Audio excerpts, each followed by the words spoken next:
It was a chilly afternoon in the small town of Westwood. The streets were lined with golden autumn leaves, and the town square buzzed with people finishing their errands before the evening chill set in. On the corner of the bustling Main Street stood Harrison's Café, a popular coffee shop known for its cozy ambiance and freshly baked pastries. Despite its warm exterior, the café had a less than welcoming reputation, largely due to its owner, Gerald Harrison, whose prejudices were an open secret among the townsfolk. Gerald prided himself on running what he called a respectable establishment. But in truth, his idea of respectable excluded anyone who didn't fit his narrow view of who deserved to be there. This was an issue most patrons silently ignored, but one fateful afternoon would change everything. A man walked into the cafe. He was tall, broad-shouldered, and wore a weathered army jacket with faded patches. His name was Marcus Johnson, a retired veteran who had recently moved back to Westwood. Marcus was soft-spoken and kind, but his eyes carried the weight of years spent serving his country. He had come to the cafe that day seeking nothing more than a hot cup of coffee and a moment of peace. As Marcus stepped up to the counter, Gerald, wiping his hands on a stained apron, immediately took notice. His eyes narrowed as he scanned Marcus from head to toe, his disapproval written all over his face. "What do you want?" Gerald asked curtly, not bothering to hide his disdain. Marcus, unfazed by the cold greeting, offered a polite smile. "Just a coffee black, and maybe a slice of apple pie."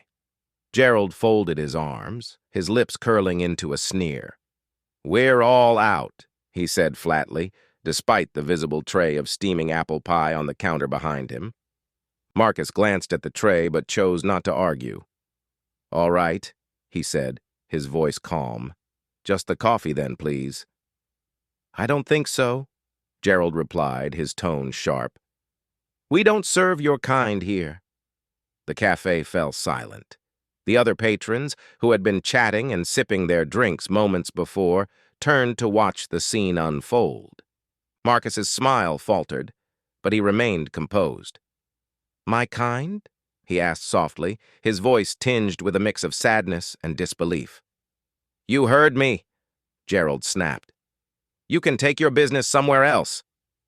For a moment, Marcus stood there, his calm demeanor unshaken.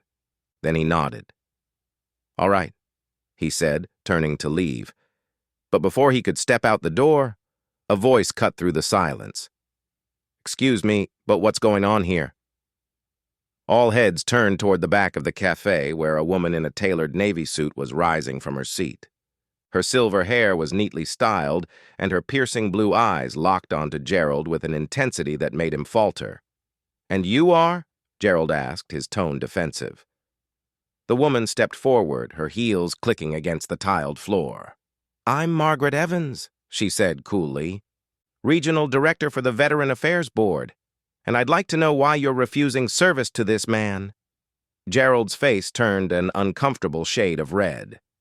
"I run a private business," he stammered. "I have the right to refuse service to anyone." Margaret raised an eyebrow, her expression unimpressed. "That's true," she said, her voice steady. "But it seems to me you're refusing service not because of his behavior, but because of his appearance. Is that correct?" Gerald opened his mouth to argue, but Margaret didn't give him the chance.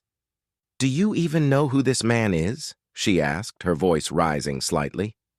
"This is Marcus Johnson, a decorated Army sergeant who dedicated over 2 decades of his life to serving this country. He's a hero, Mr. Harrison. And you just insulted him in front of an entire room of witnesses."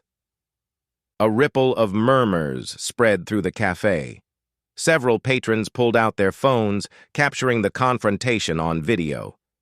Gerald, realizing he was being recorded, tried to backtrack.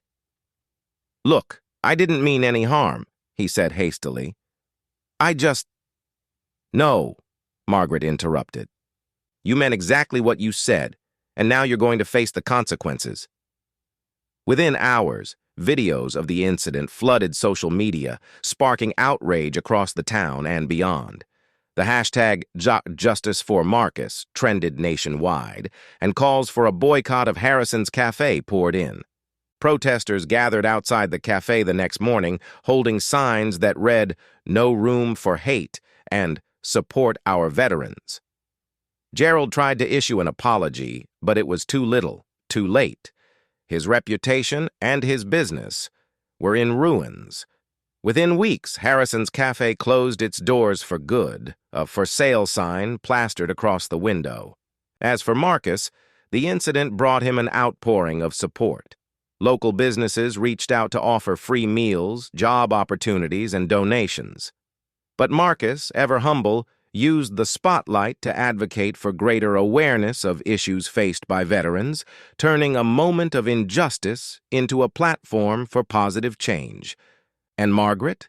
She continued her work with the Veteran Affairs Board, using the incident as a powerful example of why it's important to stand up against prejudice and discrimination. In the end, justice prevailed, and Marcus's quiet strength and dignity shone brighter than any act of hate ever could.